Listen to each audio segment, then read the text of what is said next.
Welcome once again to the Bountiful Chest. I am Shadow, and I want to talk a bit about dice today, and how, well,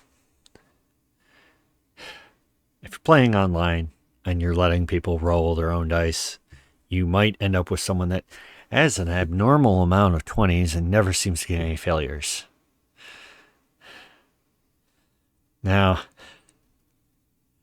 I've heard of people dealing with that before, and it's like, why are you letting them roll dice? You can get dice bots for Discord and IRC or whatever else. You're better off to use a dice bot in those instances. There are even some of the virtual tabletops, the VTTs, have dice in their system, and there are other systems for just sharing a dice rolling screen. But with physical dice, notice something. Now, this symbol's a 20, vanity dice, and this is an oversized 20, a Leviathan or a chunk, as some call them. The symbol is the 20, and you notice the 20 is right next to the 2. The 18 is right next to a 2, the 4 and the 5. If we find 19 is right next to the 1, and 1 is opposite of 20. So if someone did try to weigh this in a way that was unfair, probably around the 20, you'd get a lot of 2s. So, people either make it far too obvious, or they used so I looked this up because I knew there was dice with different number distributions. There is what is called a spin down or a life counter die. So it'd be 20, 19, 18, 17, 16, and on down. And people will actually tell you, don't let someone roll a spin down die in D&D, because it's very easy to keep in the higher half of the numbers. But if someone was really going to cheat with finding a way to weigh down one side of the die so it will come up the opposing side, they might try to use a spin down die, just because it'll ensure they're not rolling a 2 all the time. So, but most dice produced are fairly fair, unless they're produced specifically to not be. Now, you can put these in like a saltwater solution and spin them around and see if one side always comes up, which, if it does, that dice is not fair. And again, yeah, oh, wow, it keeps coming up 20, but you're going to roll a lot of 2s probably. So even if a dice is weighted to one side, you might consider that it's going to give you failures too. Anyways, those aside, I have another thing here. This is a little dice bottle a friend made me. So it's just standard dice, a little bit of epoxy. They're in there. You shake it around, they come up a number. Now, that's fairly fair. There's nothing wrong with that.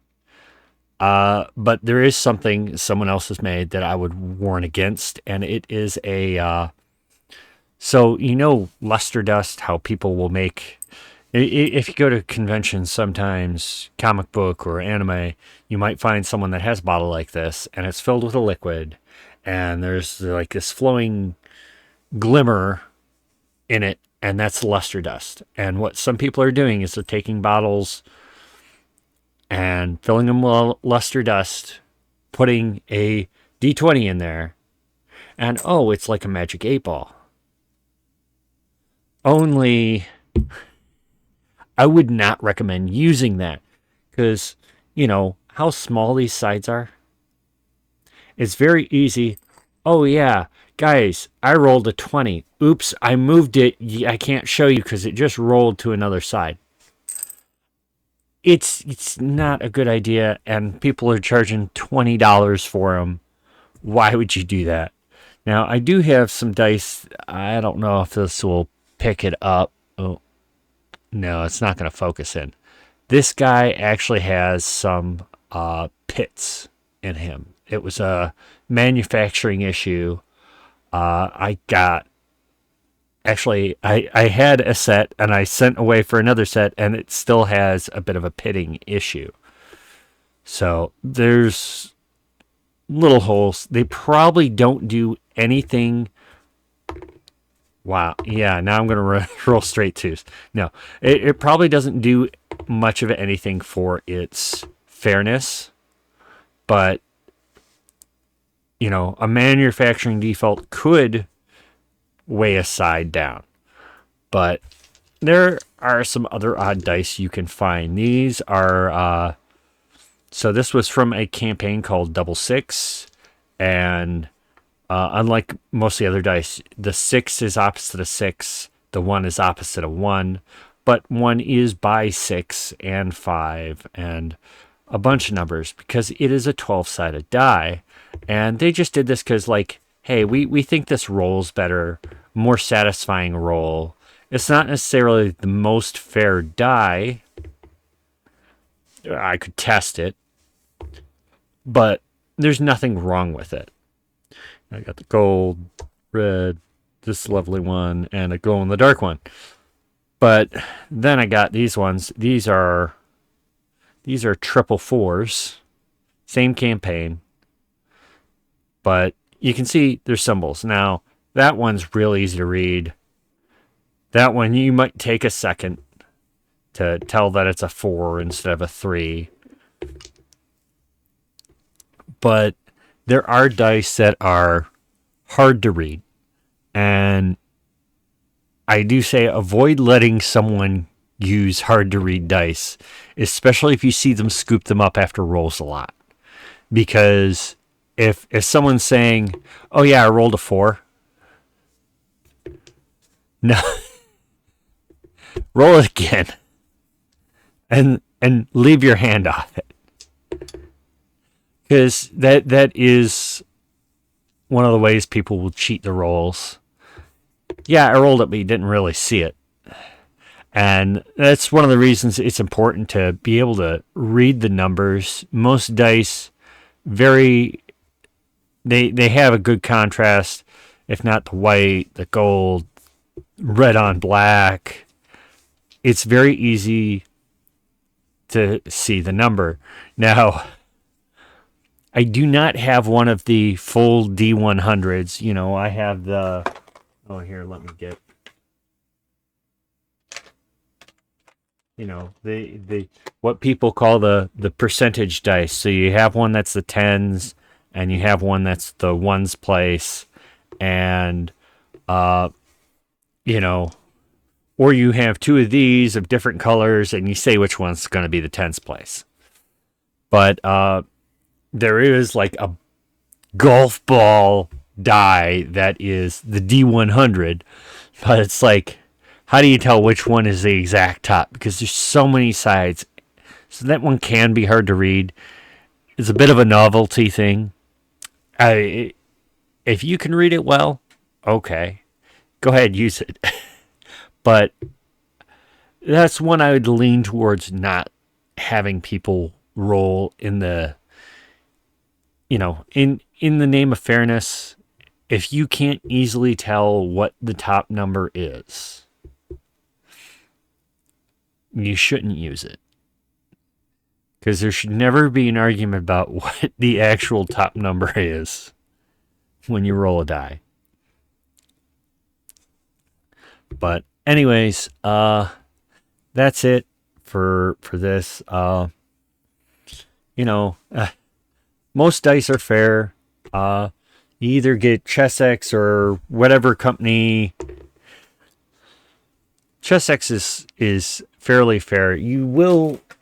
I do have a pound of dice bag, and there are some dice in it that I would not use.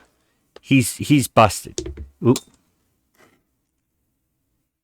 He's clearly a busted die. He has a nice big old crack in him. Oh, 2 cracks. So he is not a fair die. And I don't know if I hit.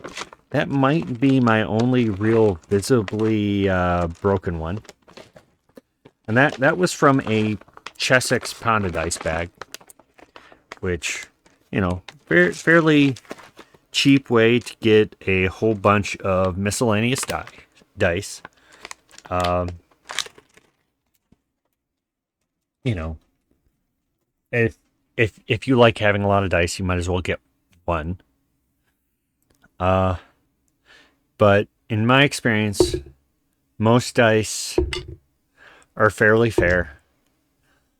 The main ones that aren't are ones that people have made to not be or made that way. Anyways, that's gonna be it for me today. You know, enjoy whatever dice you enjoy, but at the end of the day, let's try to keep our games fair so that no one is lording, you know, having 5 20s in a row in a game while everyone else is scratching their heads. But have yourself some good adventure, guys, and I will see you in the next video.